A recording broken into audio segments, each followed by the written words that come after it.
So we're gonna have some speakers. We have, I'm gonna introduce everybody right away so we can go right through them. We have Ryan Watson. Ryan works as a field technician. He's an organizer with Workers Strike Back, and he's a leading member of Socialist Alternative Black Caucus. We're gonna have Connor Brennan. Connor is a Starbucks worker. The union drive at Starbucks has been one of the most important and exciting developments in the labor movement in years. Connor works at the Chicago Ave Main Street store in Evanston. This was the first store in Evanston to vote to unionize the Starbucks Workers United, and they did a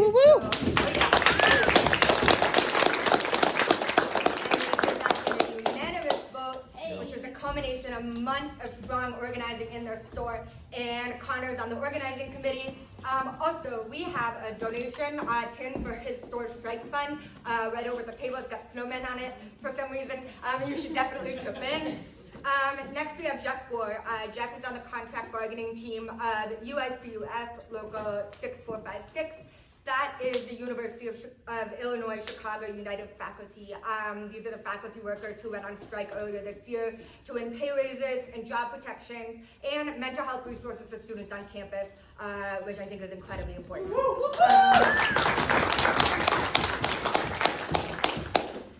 Kiri Mullen is the editor of Socialist Alternative newspaper. She's going to talk about her trip to East Palestine 2 weeks ago. That's the town in Ohio where the Norfolk Southern train derailment was caused entirely by corporate greed, has created a massive crisis for the community that people are going to be dealing with for literally decades. And lastly, we're going to hear from Steve Edwards on the end there. Steve's former president of AFSCME Local 2858. He's going to talk about what it's going to take to build up a campaign like Workers Strike Back, make it as strong of a force as possible to be able to help build the struggles of working people, and how we can build up its resources.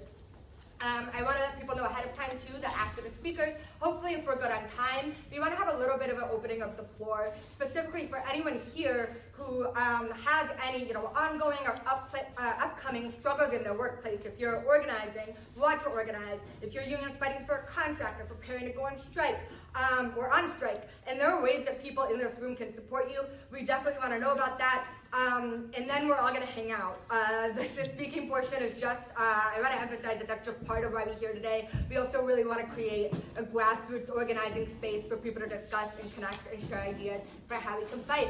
But for questions and stuff like that, though, we want to leave that after in the more informal part. So, with all of that said, I'm going to give it to Ryan.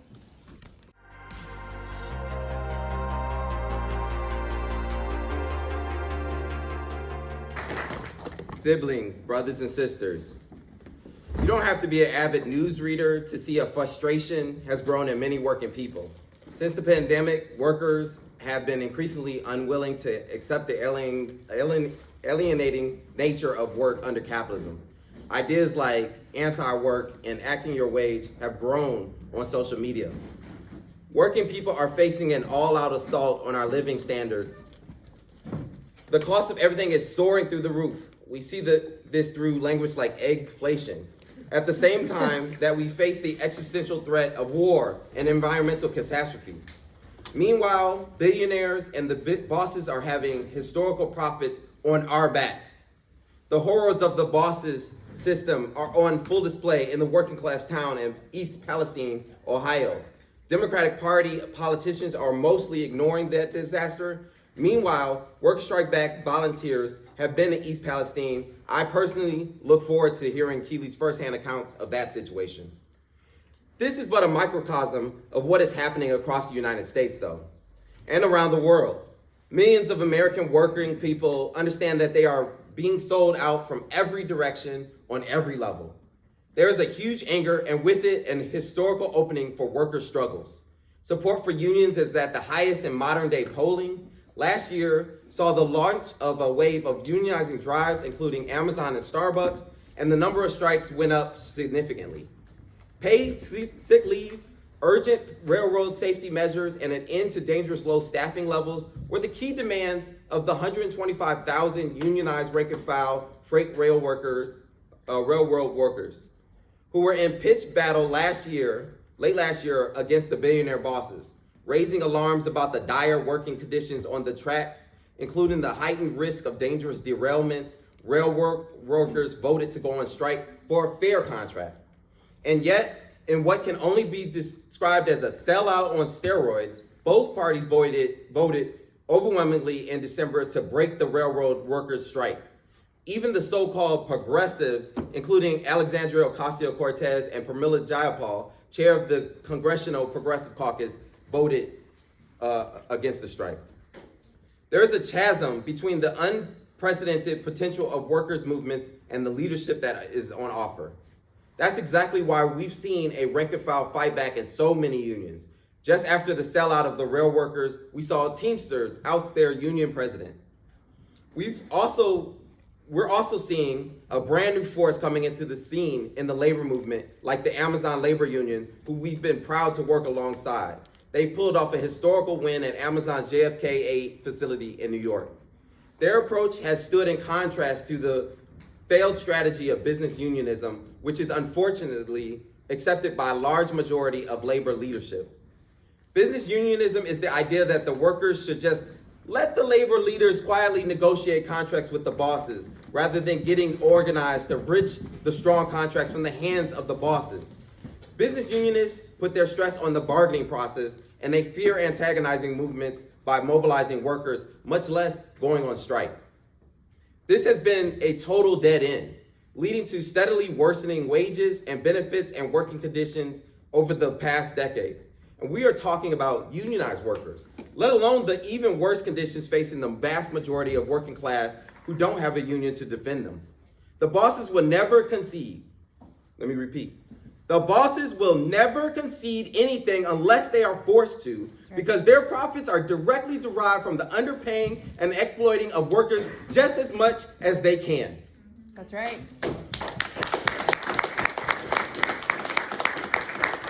When the railroad workers were being betrayed, Amazon Labor Union President Chris Smalls correctly said, "Union leaders of this country need to stop playing the fence and take a stance. Stop letting politics take away from the rank and file strength. You're either with them or you're not. There's no in between." And Postal Worker Union President Mark Diamondstein said, "Many labor leaders claim that Joe Biden is the most pro-union president. But this administration and the majority of the Democratic-controlled House of Representatives and Senate failed the test by imposing a contract rejected by workers and without legislating paid sick leave and fair scheduling." But unfortunately, these quotes are just the exceptions to the rule. Labor leaders, for most part, refused to publicly call out the rotten sellout of the railroad workers last year by the Democrats. Business unionism has meant not only that union leaders try to seek peace with the bosses, it has also meant they don't want to upset their relationship with the Democratic Party. All this shows why we need a party for working people, by working people, and for working people. Woo! Working class people urgently need unions, and we need to rebuild a fighting labor movement. And there are many good labor leaders. The problem is that the business unionists have been the ones calling the shots in most unions for decades. And we need a clean break with that. And it will take an active rank and file movement to lead that break. If we are serious about turning things around, if we're serious about unionizing Amazon and the workplaces all across the country, we can't just tweak the status quo. We need to reckon.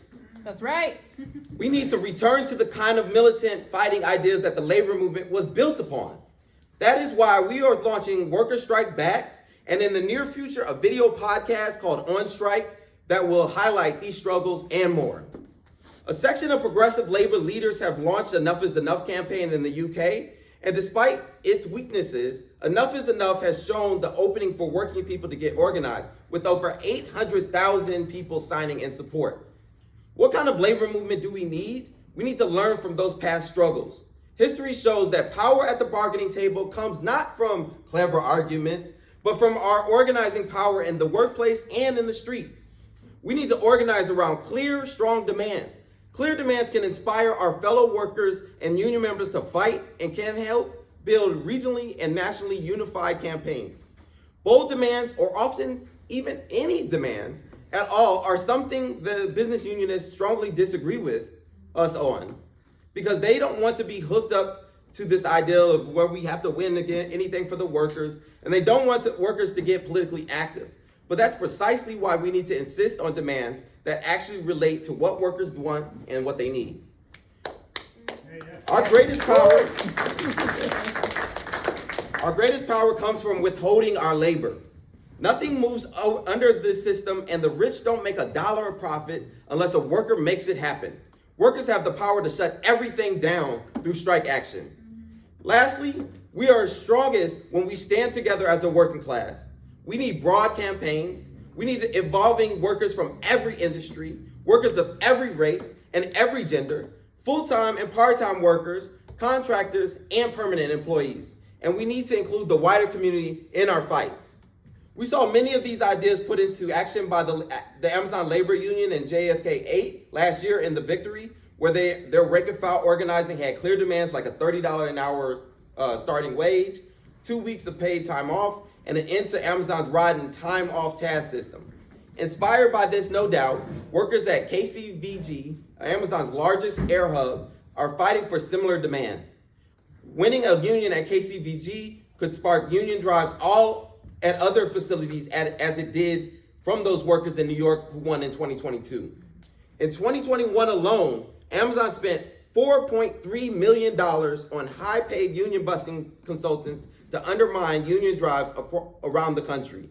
Amazon would rather spend millions of dollars on a union busting and break the law than allow the workers to unionize because their better pay and conditions would cut into Jeff Bezos' profits. But it will take a mass movement of workers, both unionized and ununionized, to defeat Amazon's union busting. We must demand, stop union busting at Amazon. We stand in solidarity with KCVG workers fighting to form a union. Organize the unorganized, unionize Amazon and every workplace. Woo!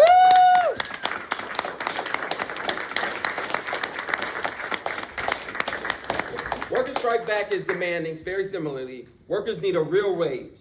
We need a good union job for all. We need to fight racism, sexism, and all forms of oppression. We need a quality, affordable housing and free healthcare for all. And last but not least at all, no more sellouts. We need a new working party. You can read our full programs on our website, workerstrikeback.com. Org. It's written right here. Anyway, I also want to be clear, Workers Strike Back is not only organizing the unorganized and fighting for better wages and working conditions. We need to unite non-union and union workers. In Chicago, we need to unite Sox fans, Cubs fans, and people like me who don't like baseball but like Chicago teams.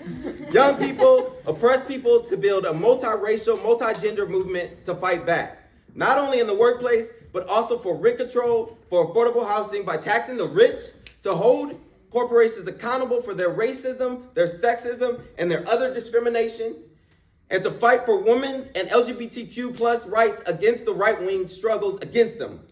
To organize our workers alongside students and young people against climate change. Workers Strike Back is a tool, a platform for all of these struggles and more. Rebuilding the labor movement is an essential task in the fight for Black freedom and the freedom of all working people. Marxists and socialists take extremely seriously, and injury to one is an injury to all. And that has to be central to this labor movement program. To fight racism, to fight sexism and all of its oppression. Aggressive attacks on trans rights, there's an urgent need to build solidarity. In Seattle, some of the carpenter union rank and file workers who went on the courageous strike in 2021 were two-time Trump voters. We know there's disagreement on a number of political issues, and we need to be honestly debating them inside our Worker Strike Back meetings. But these workers welcomed our Socialist Council leadership in Seattle to fight alongside them, as they were completely sold out by their own union leadership and every single Democratic Party politician in the region. The residents of East Palestine who are being radicalized by this disaster are mostly Trump voters. Yet many of them are furious at both parties and saw Trump's bottled water delivery as an empty gesture. They are angry at being completely sold out by both parties. Capitalism relies on the divide and rule strategy.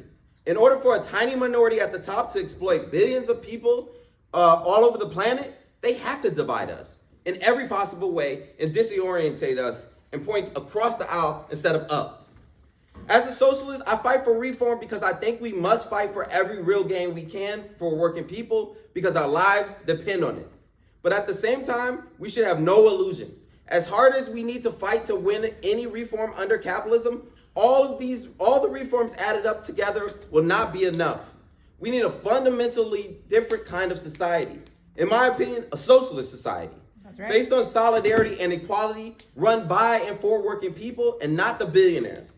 The capitalist system is owned by those bosses. It is an inherently unequal and oppressive system, and it is completely unstable. And I want to reiterate what Grace said, but I also want to make clear that you don't need to agree with me or be in Socialist Alternative or Socialist Alternative on the ideal of socialism in order to get involved in Workers' Strike Back. Workers' Strike Back is not a socialist organization. It is a movement of working people organizing around a fighting strategy to win the things we need. We have a lot of work in front of us. Millions of working people in this country are looking to fight back. We need to take that and all the energy we're going to see today, and turn it around and make it into an historical fight. Solidarity.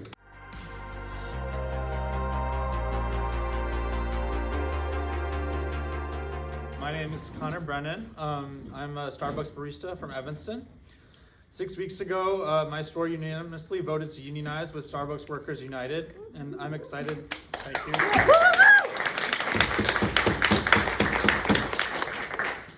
I'm excited to be here at the launch of Workers Strike Back in Chicago and share organizing experiences and lessons with workers from across the Chicago area, from a variety of workplaces, industries, and communities. And I hope this can be an important step in the revitalization of a labor movement that has some massive obstacles to overcome, but which I believe is up to the challenge.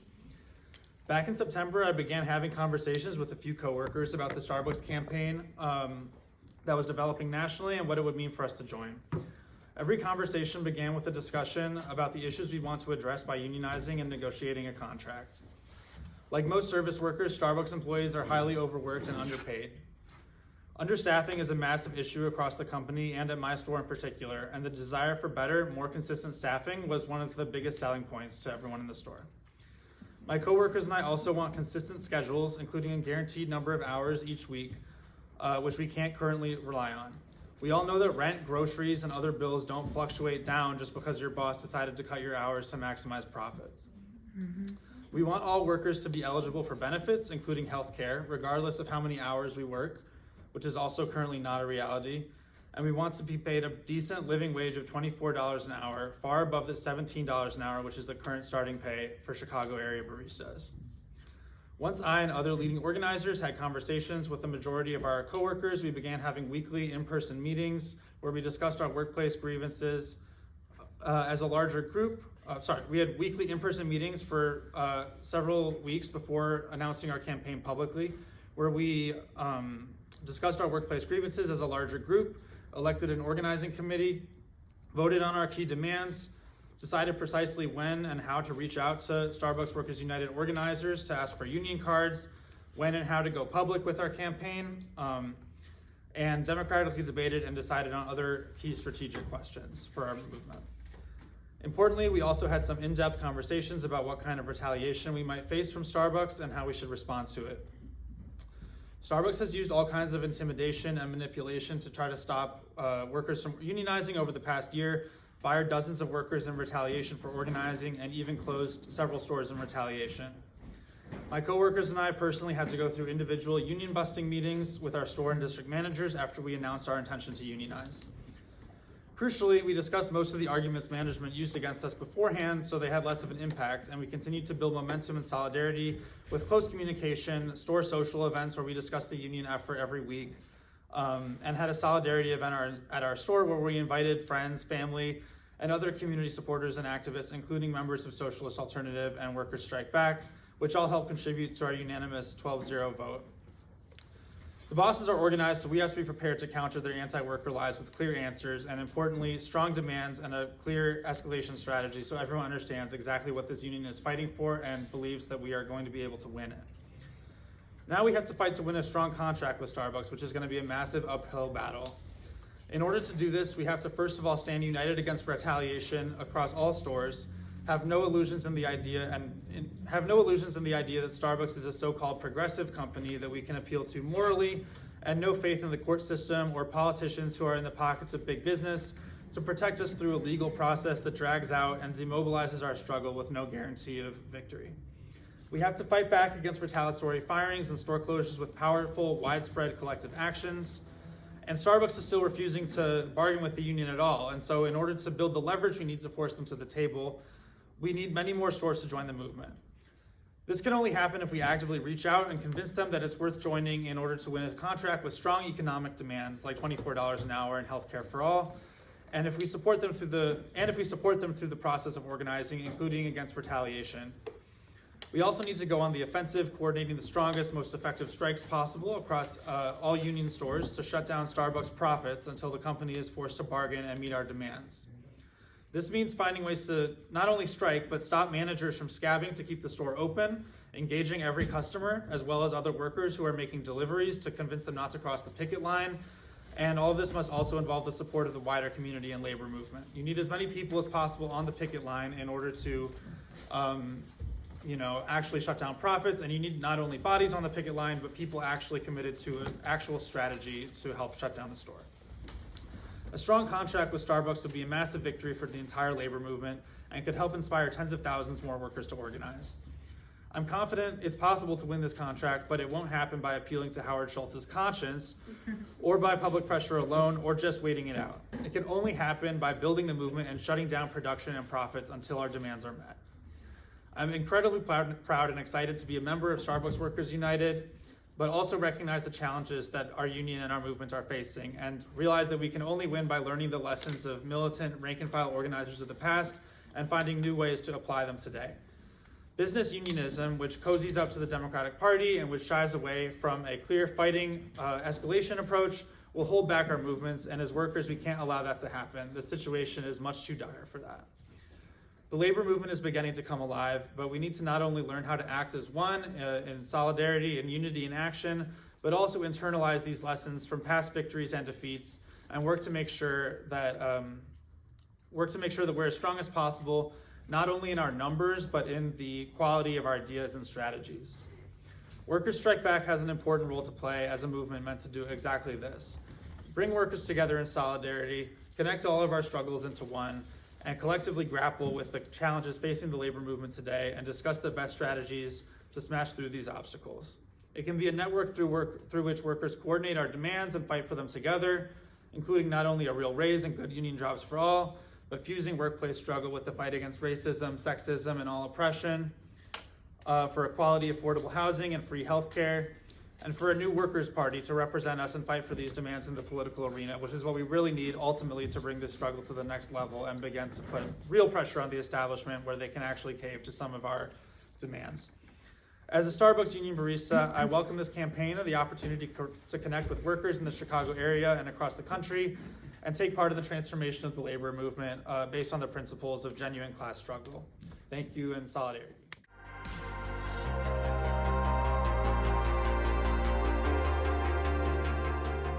As was introduced about me earlier, I'm a member of UIC United Faculty 6456. We just negotiated successfully our 4th contract, and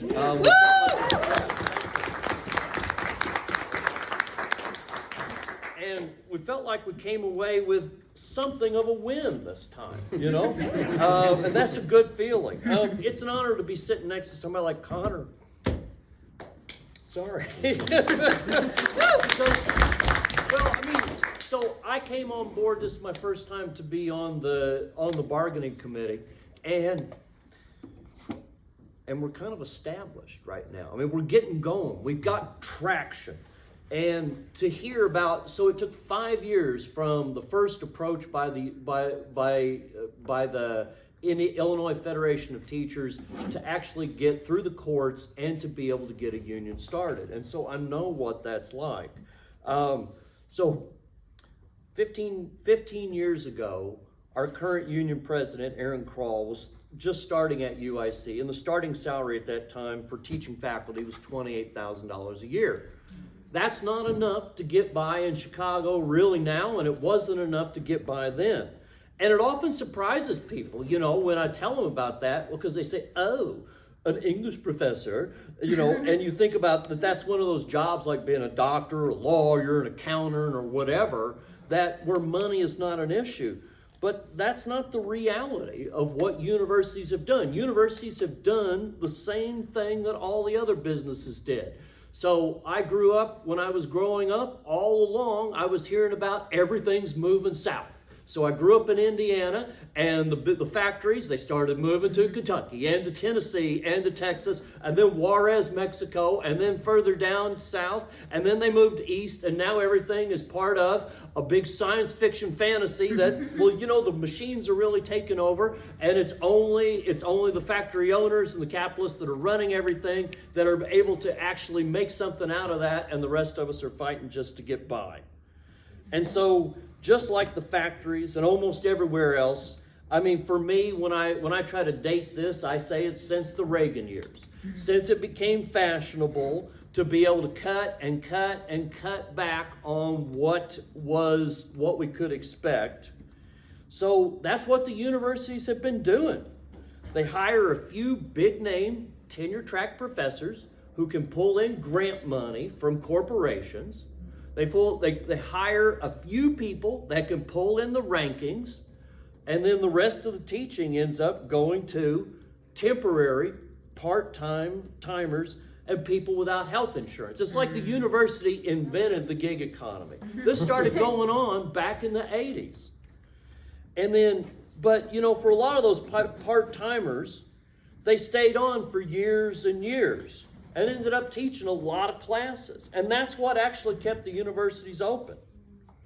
But like some of those part-timers ended up taking a part-time university at a part-time appointment in one department, maybe a part-time appointment in another department. If you got a part-time job at one place and you got another part-time job at the same place, you got a full-time job. And if you've been around for 15 years, you're not temporary. I hate to say it. And so what was holding things together for a long time, this is commonplace at universities. When you go in there and you're talking to somebody that's a professor, if they don't have a union, that person is probably scraping to get by. Somewhere between 30, 40, 50, often a lot of universities, it's 70 or 80% of people are temporary part-time workers, and they realize that their job is being a worker just like anywhere else, and the only thing that could hold it together was a union. And so in 2009, the American Federation of Teachers, the Illinois Federation of Teachers approached professors at UIC and said, I think you guys need a union. And they approached the right people, and those right people said, I think you're right. And so after about 5 years of going through court battles, they were able to bargain for their first contract in 2014. But it was hard enough even to get the university at the table. And the university was pretty convinced they're not going to strike. It's Valentine's Day, and it's about 15 degrees outside. They're not going to strike. Well, took a 2-day walkout. It was a workout, too. But it took a 2-day walkout, frigid Valentine's Day season. Thank you very much. I've just got this other side of the page, so I promise. They realized that we meant business. And we raised the minimum salary by $10,000.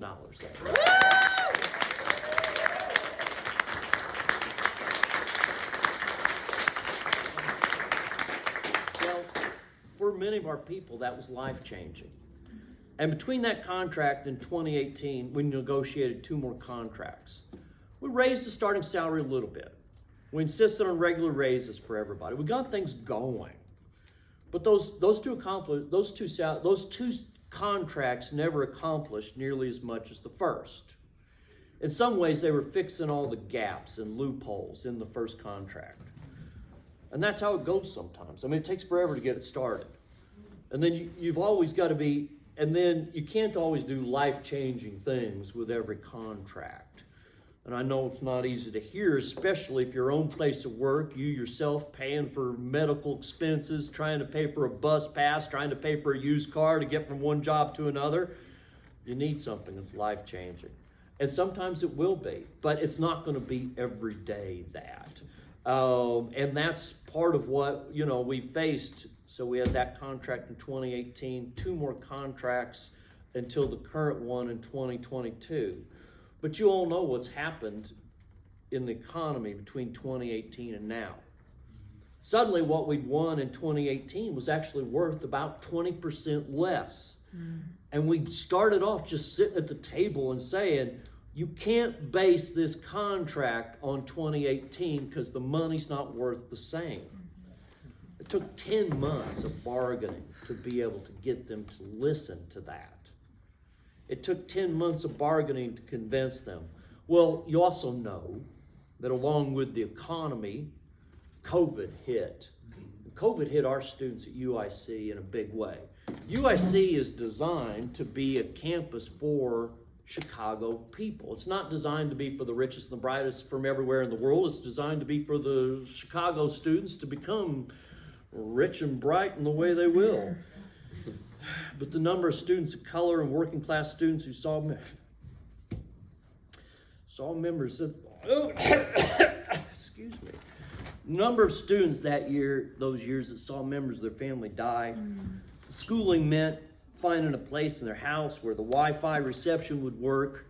You know, the number of mental health problems that our students had. It's just, I mean, like what students are facing is just crazy. Well, so CTU became our heroes in the fight. Chicago Teachers Union Local 1. They became the heroes in our fight. People like Karen Lewis, Jesse Starkey, Stacy Davis Gates. And they took up the fight in their last contract for bargaining for the common good. They said you got to have school nurses. You got to have counselors in the schools. And so this time we fought for mental health resources for our students. And I think, you know, quite honestly, that was the hardest fight because it's not a mandatory bargaining issue. That's persuasive. And you got to play lots of games of chess to get that to work. But you got to keep it on the table, you know? I mean, that's hard. You know, you got to say, I'm going to keep it in the contract and take it out on strike with me, even though I know they can pull it out from under my feet at any moment. And so we did that. And you know what? The parents backed that because the parents of the kids are the parents of the kids. And they know what their kids went through. Well, so in the last contract, we were able to get the starting salaries up by 20% again. And that was a victory for us. And, I mean, it addressed inflation. It got us back to where we were. For the student mental health resources, we had to take that off contract. You know, they basically played the game of chess with us until we gave you this, we gave you this, we gave you this. There's nothing more mandatory left. We're not going to bargain that. And we said, well, we're going to take it to the press. And they said, well, okay, we'll give you these things. And so they gave us not enough, but they gave us money. They gave us resources. They gave us testing. But we're going to have to fight for it. So the whole time off contract, we're going to have to fight for it. We're going to have to be in their offices. We're going to have to be in the press. We're going to have to fight for it. But, you know, it'd be nice to be able to get everything you want in a contract. But the thing I like about this is it's going to keep us fighting. It's going to keep us fighting for the next 4 years. We're going to be in their offices. We're going to be in the press. We're going to be talking to each other. And, you know, so if you see a newspaper article about us, see us on ABC 7 or something like that, take a moment to tune in because we're fighting to keep that going and really to see the common good as the good for us and for everybody.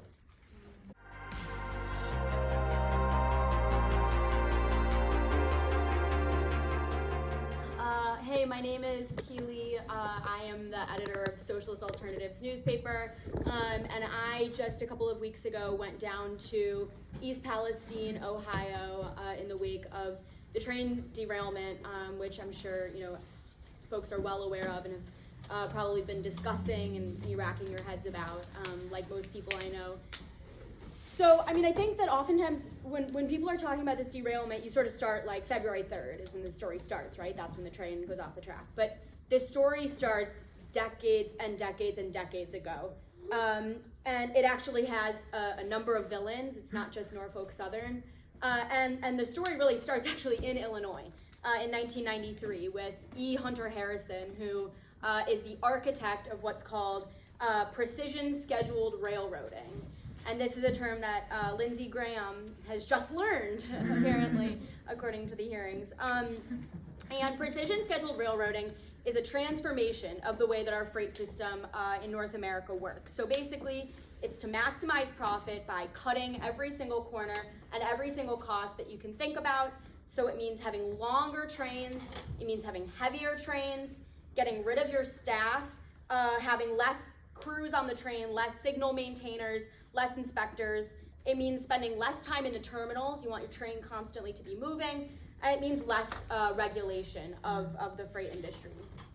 So PSR, Precision Scheduled Railroading, was part of this overall transformation of logistics that took place in the 80s in the US. It was how can we get things moving faster, how can we get them moving cheaper, and with less people involved. So through this process, warehouses became fulfillment centers, like what we see today. Trucking went from being a really solid, stable, well-paid career to basically being a gig industry with terrible conditions and massive turnover. And railroads became basically traversed by these really long, really heavy trains that were not inspected and that are increasingly carrying more and more dangerous material. And so this winter, as Ryan said, rail workers who've been watching just the complete disintegration of their industry, which once had guaranteed them really good retirement, predictable schedules, solid wages. They've watched this career basically fall apart in front of their eyes.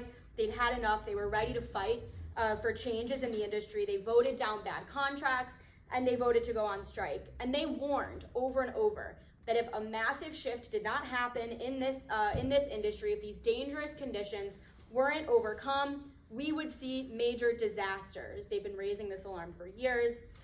Well, about a month and a half after the rail workers get their strike ripped out from under them by the Democrats and Republicans, 38 cars of a 1.5 mile long train with one conductor, one engineer, and one intern on board fly off the tracks in this small town in Ohio.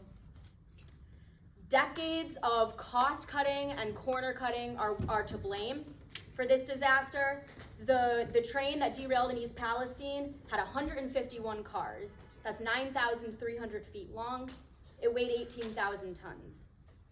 The train wasn't blocked. Now, blocking a train means that you're looking at the weight distribution of the train. You want to have most of the weight toward the front so that in the case of rapidly having to decelerate, you don't have your cars jam forward. Well, they had no train blocking.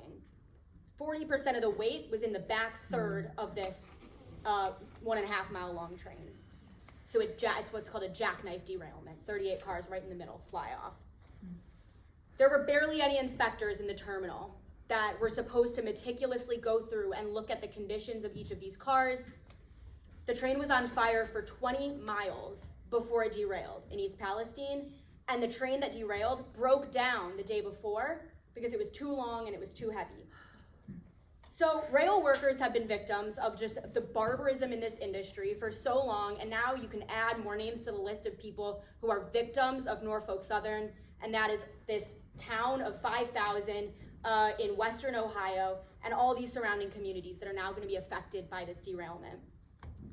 So in a rational society, in the immediate aftermath of the derailment, you would have had free high-quality relocation for every family there. You get guaranteed housing many miles away from the site of the derailment, and that is indefinite. That's as long as you need it. You would get free regular testing. They would actually think, what do we need to test these people for? You get it for free. You get it every day. You would get home cleaning, really thorough home cleaning. And then you'd get water and soil testing to see what sort of the danger level is. So that's just the very basic things that would have happened in a rational society in the immediate aftermath of this disaster. What has happened has compounded this crisis 1,000,000 times over and turned it into, truthfully, what will be in years from now a cancerous wasteland that no one can live in. So what were they offered? What were these families offered? They were told, take $1,000 check from us, and then if you accept it, You can't ask us for any more money. You can sue us, because they know these ambulance chasing lawyers are gonna have these long drawn out court battles and ultimately very likely to not win. So you take a $1,000 check and then you go on your merry way. How do I know that they were offered a $1,000 check? Well, there was a man that I spoke to when I was in East Palestine who said, he was like, do you want to see how close I am to this derailment? I was like, I guess. Like, I don't really know what that means. He pulls out his phone, and on there is a video of what looks like a nuclear bomb going off directly in front of him. And I was like, so what the hell is going on here? He said, that's the controlled burn, and I'm standing on my back porch.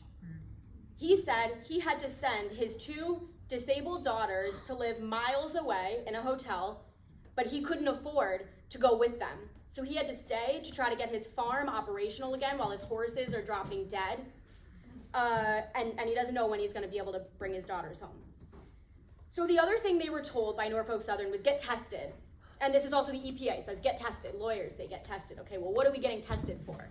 Guess we're getting tested for vinyl chloride, whatever else. The health clinic that they set up in town does not offer blood or urine testing. If you want to get tested for anything, you have to go find a private lab, and you have to tell them, this horrible thing just happened, test me for everything. What they weren't saying was test for dioxin. Dioxin is a known carcinogen that is created when you burn chemicals. And what they did was they dumped 115,000 gallons of toxic chemicals into a pit, threw in a match, lit it on fire, and sent dioxin into the air, now raining down on this community, which is a known carcinogen. It's one of the most dangerous things you can be exposed to. And the labs that exist in the area that are testing people for vinyl chloride and things like that, they don't test for dioxin. None of these labs test for dioxin. And you start to look into, okay, so LabCorp and Quest, these are the 2 major corporations that are doing testing.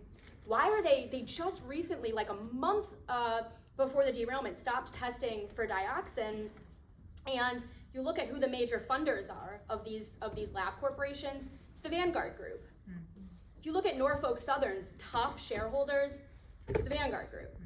CNN, MSNBC, it's the Vanguard Group. I can understand why people in East Palestine are starting to grapple with conspiracy theories. It's not that it's lizard people running our society, but there is a conspiracy. It's a conspiracy of the super rich doing whatever they can to exploit the working poor and the working class. So the third thing that these people were told to do was to clean their house. And Trump brought them some disinfectant wipes. Now, if you're walking around your house and you haven't changed the filter on your AC unit, you're inhaling dioxin. If you wipe your finger on your windowsill and you get dust on your finger, there's dioxin in that. That's how it works. It settles into the pores of your home, into the soil. So the fourth thing that this community was told was just don't worry, we're cleaning up. Like, we're cleaning up the mess we promised. So what did that mean? That meant 2 things. Number 1, they set up an aeration system. So they dumped all these chemicals into these 2 creeks. They're tiny creeks. They're a joke. They're like this wide. But you look at them and there's these huge spouts in the center. And you can see, when we went and we looked at the creeks, you can see there's like this film on top of it that's it's like the shiny material, whatever, I can't think of the word. And they're taking that and they're funneling it through a tube, and then it gets sprayed into the air. And the idea is, we're stripping the water of the chemicals. Okay, but you're not trapping the air. So you're literally sending the toxic chemicals out into the air, and it'll now come down as rain. So that's the one thing that they've done. The second thing they've done was they said, okay, well, we'll get rid of the toxic soil, right at the derailment site. And so they took out, a couple inches, and then they poured topsoil on top of it. So for about 2 weeks, the soaked soil at the site of the derailment was left there. The groundwater table is right below that. So you have the contaminated soil dripping into this entire town's water supply. Now they've gone in and they've scraped up the soil, they've put it in barrels, they're shipping it to other working class towns where they're lighting it on fire. So the past 2 years has seen, Norfolk Southern has seen more than 10% increase in their yearly operating revenue. They, in 2022, they made a profit of $8.65 billion. That's 1 year's profit. Profit is what you keep after all your bills are paid. So they have the money to meet the needs of this tiny community. They could have a public, fully resourced health clinic in town that regularly tests for a whole array of things, including for dioxin for free. They could guarantee people healthcare costs, but there's another person that can guarantee healthcare to these people, which is Joe Biden. If Joe Biden declares this an environmental disaster, he can grant this entire community Medicare for life. Biden has still not visited East Palestine. They can, offer regular, intensive, free cleaning of homes, small businesses, public buildings, and most importantly, devastatingly, they can give these people the right to leave. These people have been generations on this land. There's ranches and farms that have been there for a really long time. If you stay there, you're gonna get cancer. You have to leave at this point. If you want to stay and you want to sort of, understandably, there's people who it's a huge decision to leave your home, but you're accepting a huge risk. Norfolk Southern can afford to give every single family $1 million buyout on top of offering them double the market rate of their home pre-derailment. Easily, they can afford that. What they're doing instead is if you put up a real stake and if you live right next to the creek and you're saying, I really want to leave, they'll say, okay, what do you think you want to leave? And we'll negotiate with you outside the purview of the rest of your community. So the interests of the rail workers who were raising these alarms for years and who tried to go on strike in December are the exact same interests of the people who live in communities like East Palestine. They have both been completely tossed aside by these cartoonishly villainous corporations. They have been completely ignored by politicians, and worse, politicians have made this worse for rail workers. They've made it worse for this community by ignoring them, by denying their ability to fight back. And so ultimately what's needed is a working class struggle against mega corporations like Norfolk Southern. It has to include rail workers, it has to include people from communities that are along the tracks all over the Norfolk Southern has 23,000 miles across this country. Any of these towns are vulnerable to this exact same type of situation. So Workers Strike Back is really excited to launch a joint petition with Railroad Workers United, which is a reform caucus of rail workers across the country. We're calling to bring the railroads into public ownership. If you cannot afford to rationally meet the needs of the people whose lives you have literally blown up, you do not deserve to run your own operation. They should be brought.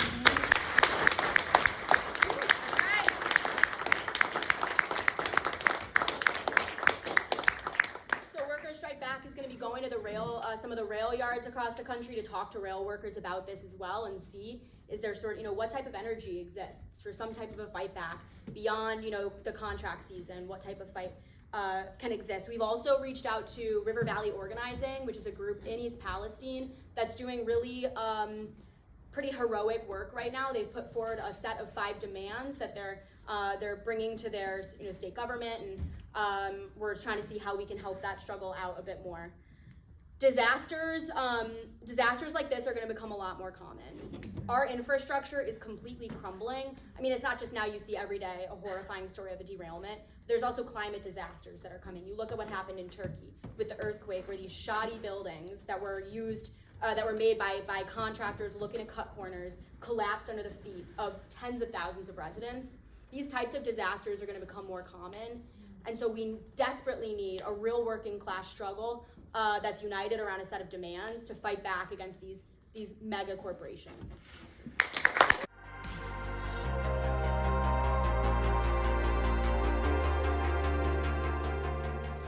I work at Amazon. We're getting an organizing committee together. I have an organizing friend. I call him a comrade because he's a real regular union organizer. He works at a facility. I'm from Joliet. In the Chicagoland area, there's about 40,000 Amazon workers. In the Joliet area, we're in Will County. We have about over 200,000 warehouse workers.